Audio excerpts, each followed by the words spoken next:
안녕하세요, 이산입니다. 오늘은 목 일간 기준으로 토에 대해서 한번 공부를 해보겠습니다. 목극토, 재성이죠. 십신으로 봤을 땐 재성입니다. 자, 기본적으로 토는 토의 성정에 대해서 한번 알아봅시다. 토는 기본적으로 어떤 성정을 가지고 있을까? 토의 위치는 목생화, 화생토, 토생금이죠. 화와 금 사이에 존재한다. 즉 화는 여름이고 금은 가을이지. 그래서 여름의 뜨거운 기운과 가을의 차가운 기운, 수렴하는 숙살지 기운이 서로 부딪힌다. 화극금, 그죠?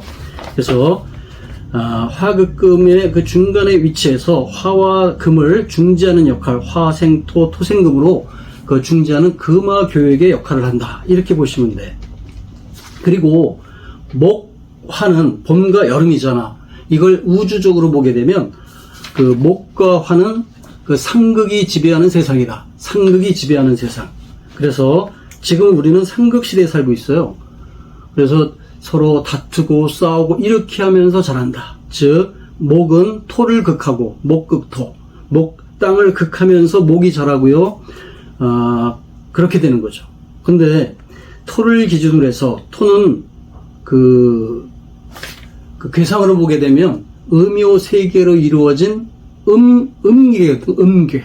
그죠? 그래서 토가 그 여름에 그 뜨거운 열기를 수렴하면서 화생토로 수렴하면서 가을에 즉 후천 세상에 상생 세상으로 연결하는 그런 역할을 한다. 즉 금생수로 연결이 되죠.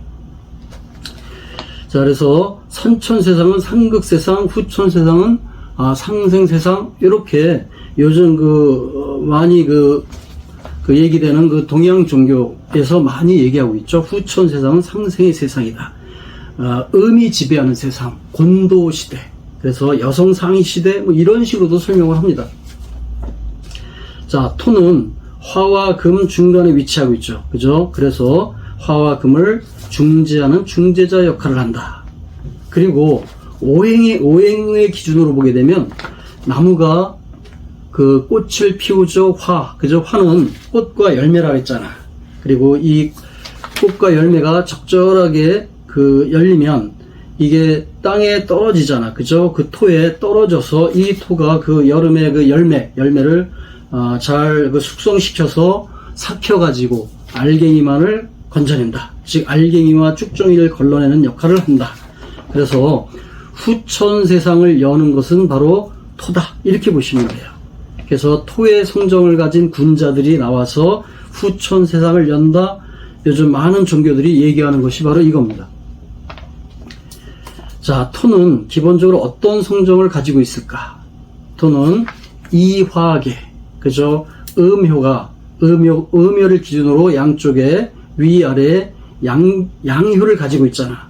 즉 무한 팽창하는 그 양기를 토기, 즉 음효가 중간에 들어가서 적절하게 제어를 하면서 꽃을 피우고 열매로 그 여름의 뜨거운 양기를 수렴한다. 그것이 바로 토의 역할이다. 그래서 그 이화계, 그죠? 이화계 중간에 음효가 있잖아. 그 다음엔 화생토에서 바로 곤토로 연결되죠. 그 곤토가 바로 그 여름에 뜨거운 열기를 식히는 역할을 한다. 그리고서 열매가 그 땅에 떨어지면 그것을 수렴하는 역할을 하는 거다. 수렴해서 숙성시킨다. 화생토 하는 거죠. 그 뜨거운 열기를 받아들인다라는 얘기야. 즉 열매를 받아들이는 거야. 화는 열매고 토는 그것을 받아들여서 껍데기와 알갱이를 구별하는 그런 역할을 한다. 그래서 이 토가 토생금으로 해서 금기, 숙살지기 기운에 그 열매, 알갱이만을 수렴시켜주는 거죠. 그래서 가을 금기가 그 알갱이 중에서, 그죠? 아주 튼튼한 그 알짜들만 수렴하는 거다. 그래서 이것이 금생수로 연결돼가지고 겨울에 보존하는 거죠. 그래서 이 수는 어떻게 됩니까? 양효를 중심으로 해서 음효가 양쪽에 있잖아. 위아래. 즉 음효가 양효를 보존하고 있는 거야. 이 토가 걸러낸 걸. 자, 기본적으로 토는 정제는 일간 목의 입장에서 봤을 때는 재성이다. 정재와 편재, 재성이죠. 이 재성은 바로 목일간의 목적성을 의미한다. 목적성, 내가 추구하고자 하는 거, 목극토, 그죠? 그래서 일단 재물이 되기도 하고요. 내가 추구하는 목적성, 내 가치관, 내 식상을 통해서 활동하면서 이루어내는 결과물, 이렇게 보면 돼. 남자 입장에서는 또 여자가 되기도 하고요. 그래서 식상의 활동이 없으면 그 결과물을 이뤄낼 수가 없죠. 이 화가, 즉 열매가 너무 많이 열려서, 식상다자 너무 많이 열려서 이게 땅에 떨어졌는데 삭혀보니까 다 쭉쟁이더라, 이렇게 되는 거거든. 그래서 이 꽃도 적절하게 피어야 되고, 그리고 열매도 적절하게 떨어뜨려야 그 튼실한 진짜 알갱이들을 갖다 땅에 떨어뜨릴 수가 있잖아. 그래서 이 토는 바로 그 화가 떨어뜨린 그 열매들을 적절하게 숙성시켜서 껍데기를 걸러내고 알갱이만을 줄이는 그런 역할을 해서 금기에 넘겨준다. 그래서 화생토, 토생금, 금화교역의 역할을 하는 거다, 이렇게 보면 돼. 자, 그리고 토는 생장 분열하며 생장하는 그 양의 시대를 정결시키면서, 그죠? 그 열매를 맺게 하는 힘이라 그랬죠? 그 음요 중간에 화, 그죠? 그 양효가 있잖아. 그때 중간에 그 음요는 바로 토기가 그 여름의 화기 속에 들어와서 그 양의 확장성을 갖다가 제지해서 열매를 열게 하는 그런 역할을 하는 거라고. 자, 그리고 이 재의 역할은 뭡니까? 재의 역할은 결국 그 토생금 해가지고 금기에 그 알자들, 그 걸러냈던 알자들만 넘겨주는 역할을 하잖아. 금기가 받아들이죠. 금은 뭡니까? 목의 입장에서는 금금목 해가지고 관성이죠. 관성은 뭡니까? 나의 울타리잖아. 나의 직장이고 나를 존재케 하는 보호막이고, 그죠? 그런데 토생금에서 이 정제가 재생관이잖아, 그죠? 이 재성이 제대로 그 결과물, 목의 결과물이 제대로 열리지 못한다면, 그 결국은 토생금이 이루어지지 못한다. 그러면 결국은 관을 이루지 못한다, 이런 얘기가 되잖아, 그죠? 기본적으로 뭐 현실적으로 얘기하면 돈이 있어야, 그죠? 내가 사회생활 통해서 번 돈이 있어야 내 울타리, 내 가정, 내 직장을 제대로 꾸릴 수 있다. 내 보호막을 제대로 만들 수 있다, 이런 겁니다. 자, 일단 그 토는 음요가 3개로 이루어졌잖아, 그죠? 그 기토입니다. 기토, 그 기토 자리, 음계고요, 그죠? 그 지지로 봤을 때는 미토 자리가 되죠.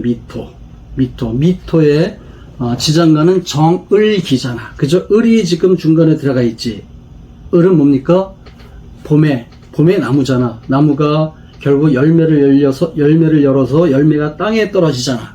그래서 그 미토 자리, 즉 그 기토 속에, 즉 기토라는 땅 속에 받아들여 가지고 숙성시키고 있거든. 정을기, 그 사이에 있는 을은 바로 땅에 떨어진 열매를 상징한다, 이렇게 보면 돼.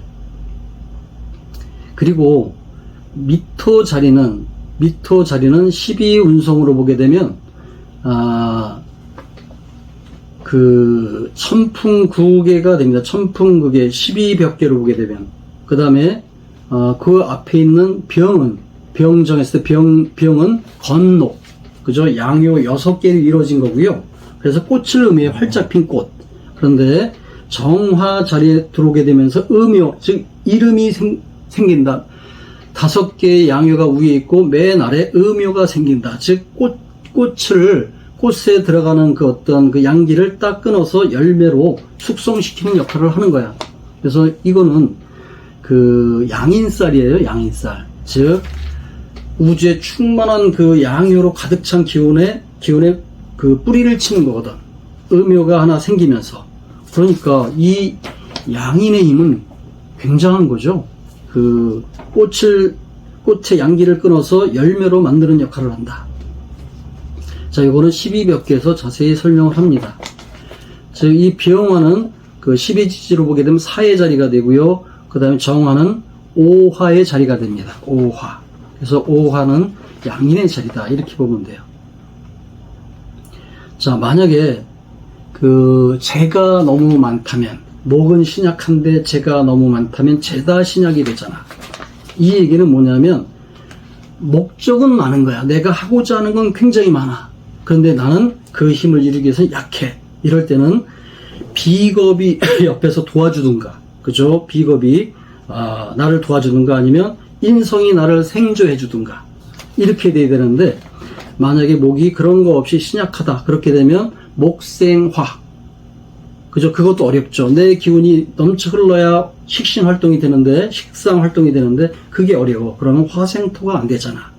열매를 땅에 떨어뜨리지 못하잖아. 땅에 떨어져 봐야 다 쭉쟁이잖아.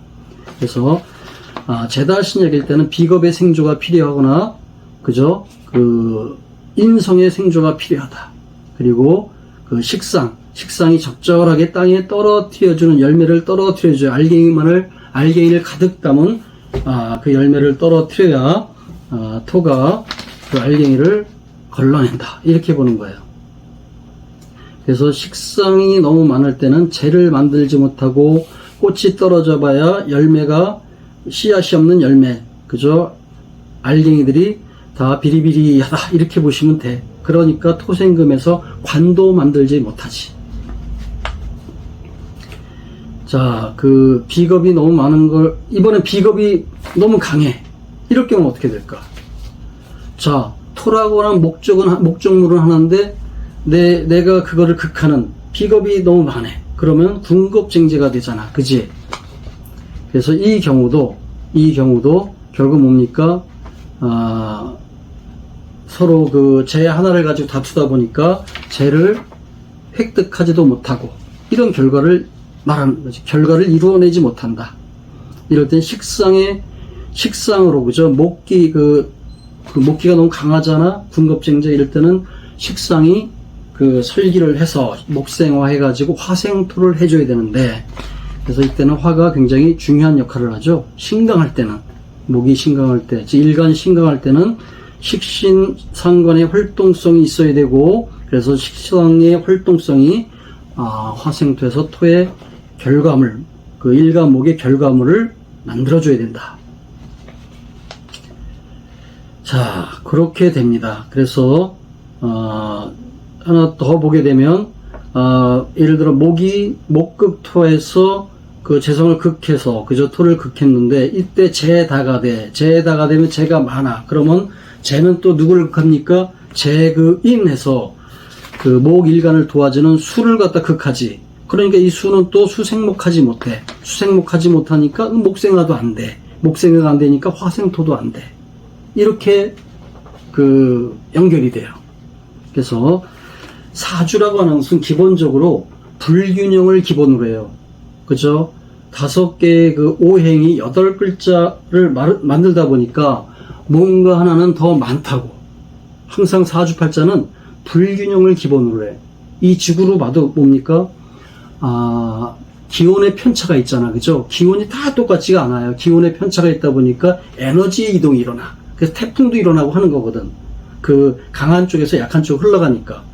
이것이 우리 인간으로 봤을 때는 굉장히 어떤 재해를 일으키기도 하지만, 지구적인 관점에서 봤을 때는 그 기온의 편차를 갖다가 줄이기 위해서 서로 이동하는 거거든. 그게 바로 우리 오행에 보면 생극하기도 하고 생조하기도 하고, 이런 것이 결국 뭡니까? 그 지구의 사시수단을 돌리고 만물을 생장 성세시키고 하는 거거든. 그런 원리거든. 우리 사주팔자로 이루어진 것도 하나의 지구로 본다면 결국은 기본적으로 불균형을 원리로 한다. 이 불균형이 있었을 때, 약간 기운이 치우쳤을 때 기운이 흐르는 거고, 그 기운이 흐르는 과정에서 우리는 생로병사를 경험하는 거거든. 그러니까 완전한 균형을 이루고 있다면 기운이 흐르지 않으면 사실 그건 죽었다라고 봐야지. 그래서 대개 우리가 사주를 봤을 때, 나는 화가 너무 많아, 나는 금이 너무 많아. 당연히 사주에는 뭔가가 많게 되어 있다. 편제되어 있고 편중되어 있고 어떤 기운으로 편향이 되어 있다. 이거는 기본 틀이에요. 이거 그렇게 편향되었다고 해서 그것이 흉한 것이 아니다. 그거는 사주의 원리다. 그래서 우리가 사주팔자를 보고 이것은 지나치게 편중되어 있어요. 흉하다. 이렇게 보면 안 됩니다. 그거는 그 사람의 특성이에요. 나는 화가 많아. 그럼 그 사람의 그것이 속성이고 특성이라고. 그것을 잘 살려서 어떤 그 행위를 했을 때 그것이 나에게 득이 되면 길이 되는 거고 그 실이 되면 흉이 되는 거야. 그러니까 사주는 좋고 나쁨이 있어 없어? 사주는 절대 좋고 나쁨이 없다. 사주는 기본적으로 편향, 기울어짐을 기본 원리로 한다. 그것이 우리 우주의 또는 지구의 생로병사를 순환시키는 원리고 지구의 추나 추동을 순환시키는 원리다. 그 원리에 의해서 우리는 생로병사를 경험하고 있는 거다. 우리가 죽는다는 것은 정해져 있는 거거든. 그게 흉이야? 흉이 아니죠. 우리가 태어나서 죽는 거는 흉이 아닙니다. 그거는 정해진 그 순환의 원리거든. 그 순환의 원리는 기운의 편재, 기운이 기울어져 있어야 돼. 한쪽의 기운이 많아야 그쪽으로 그 많은 쪽에서 또는 그 약한 쪽으로 흘러가고 기운이 흘러가고 이렇게 하면서 우리가 지금 살아가고 있는 거다. 그래서 나는 화가 많아, 나는 금이 많아, 나는 뭐 토가 많아. 이것은 그 사람의 특성, 특질, 속성을 말하는 것이지 흉을 말하는 것이 아니다. 우리가 되게 사주 공부를 할 때 보면 화가 지나치게 많아서 흉해요? 그렇지 않습니다. 저는 지금 화가 굉장히 많거든요. 뜨거운 불바다예요, 사실은. 그런데 적절하게 그때 균형추가 있다면, 수국화해주는 균형추가 있다면 그것이 어떤 상신이 되고 용신이 되는 거잖아. 그죠? 그러면 내가 그 화를, 내가 아주 강한 그 화기를 쓸 때 수가 적절하게 제어만 해준다면 나는 그 화를 쓸 수 있다고. 다른 사람들보다 내가 더 잘할 수 있는 거야. 마찬가지로 내가 목이 많아. 너무 많아. 그럴 때는 금이라고 하는 그 사주에는 금이 없더라도 운에서 금이 들어와 줄 때 내가 그 목을 쓸 수 있는 그 기회가 생기는 거지. 우리가 사주를 보는 목적은 바로 그런 겁니다. 사주는 기본적으로 좋고 나쁨이 없다. 사주는 각각의 그 사람의 우주에서의 좌표고 그 사람의 특성이고 그 사람의 속성이다. 이렇게 보시면 되고요. 운에서 어떤 것이 들어올 때 내가 많이 가지고 있는 그 기운이 활동을 해서 나에게 득을 만들어내느냐, 나에게 흉을 만들어내느냐, 그거를 보고자 하는 거다. 우리가 사주를 보는 목적이 바로 그거죠. 자, 오늘은 여기까지 한번 해보겠습니다. 일간으로, 일간을 기준으로 해서 재성에 대해서 한번 살펴봤습니다. 감사합니다.